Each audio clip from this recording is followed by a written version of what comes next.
Ini dalilnya semua kita sudah tahu tentunya, surah Al-Asr. Nah, ini semua insya Allah umat Islam hafal karena pendeknya surah ini ya.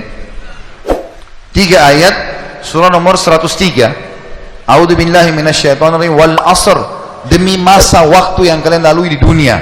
Innal insana lafi khusr, semua manusia pasti melalui kerugian. Illa alladzina amanu wa amilus shalihat, kecuali orang yang beriman dan beramal saleh, itu tidak akan melalui kerugian. Allah akan berikan dia jalan keluar dari masalahnya, dan kalaupun sampai ada sesuatu masalah atau program atau proyek dia tidak dapat, berarti baik buat dia. Pasti itu, tidak mungkin tidak. Allah selamatkan dia.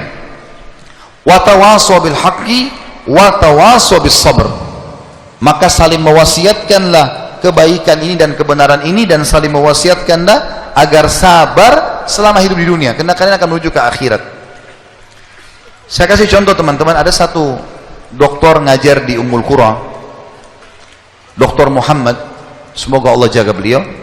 Saya pernah mendengarkan salah satu kaset ceramahnya luar biasa gitu. Dia kasih contoh, dia bilang ada seseorang, jazakallah khair, ada seseorang di Saudi, teman dia, salehnya luar biasa ibadahnya. Dia bilang sholat malamnya gak kehilangan, sholat 5 waktu selalu on time, selalu menjaga istiqamah di jalan Allah, halal halal, haram haram.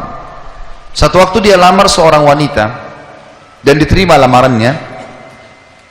Pada saat sudah mau menikah gitu kan, kurang lebih ditentukan jadwal, kalau saya tidak salah itu 3 bulan dari waktu itu akan menikah. 2 bulan atau 1 bulan sebelum pernikahan, tiba-tiba perempuan ini batalin pernikahan, tiba-tiba batal pernikahan, nggak jadi nikah. Laki-laki ini bertanya kepada calon mertuanya, ada apa? Saya juga nggak tahu. Ditanya perempuan ini oleh orang tuanya, kenapa nak? Malu keluarga? Enggak, pokoknya saya nggak mau nikah sama laki-laki ini. Bersikeras si perempuan tidak mau nikah.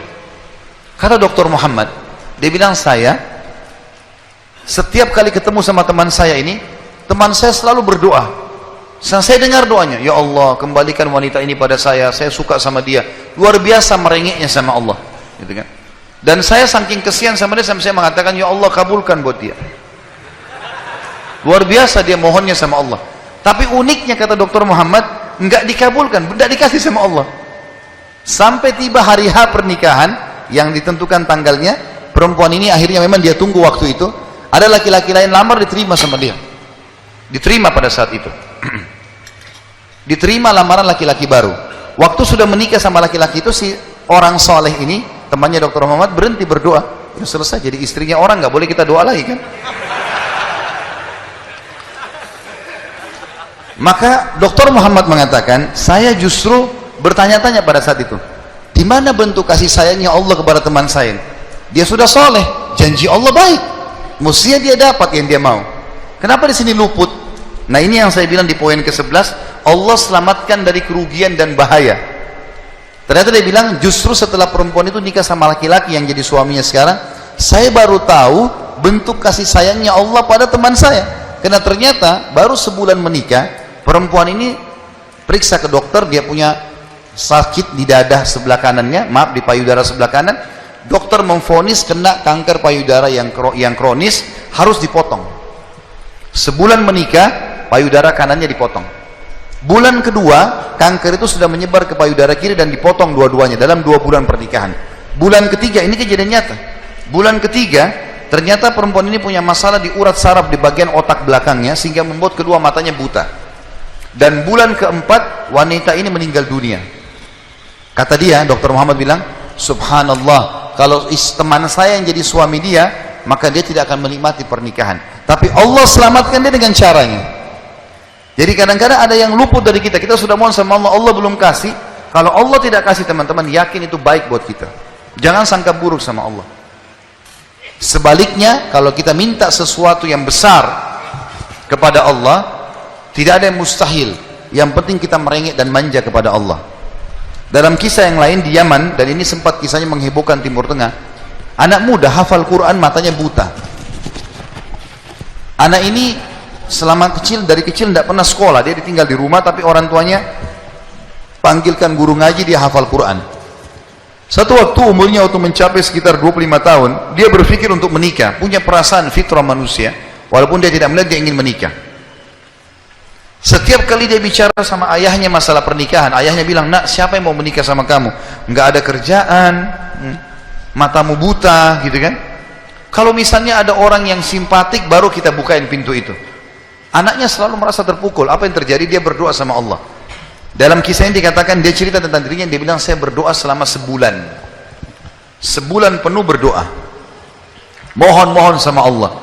Kasih ya Allah, nikahkan saya. Dan doanya begini, ya Allah, karuniakan saya wanita yang paling cantik di Yaman, yang paling pintar, yang paling kaya. Begitu doanya. Saya sengaja datangkan contoh pernikahan supaya tidak ngantuk ini. Langsung melotot matanya laki-laki di sini.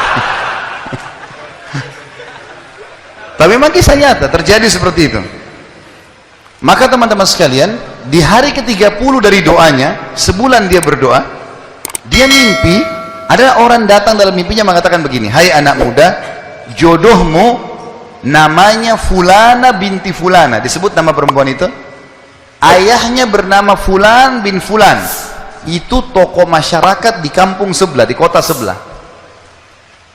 Besok datanglah lamar. Begitu mimpinya dia. Dia bangun, kaget, dia sholat tahajud, kemudian dia sholat subuh.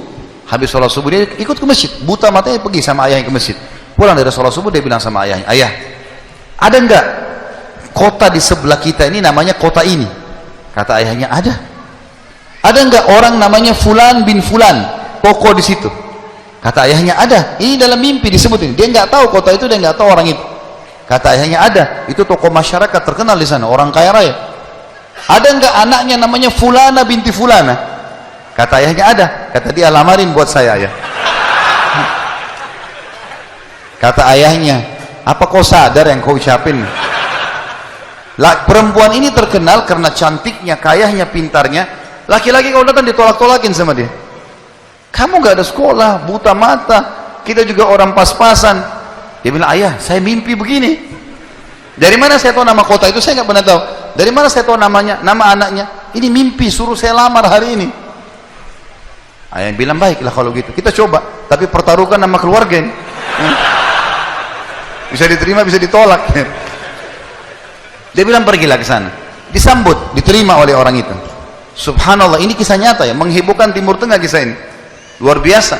Maka pada saat itu masuk dalam rumah, disambut dan segala macam. Tuan rumahnya tanya, iya ada keperluan apa?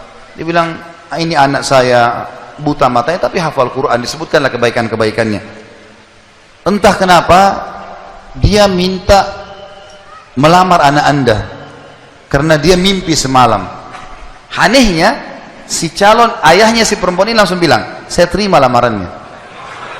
Tiba-tiba kisah nyata begitu. Yang ayahnya si laki-laki bilang, kenapa anda spontan terima?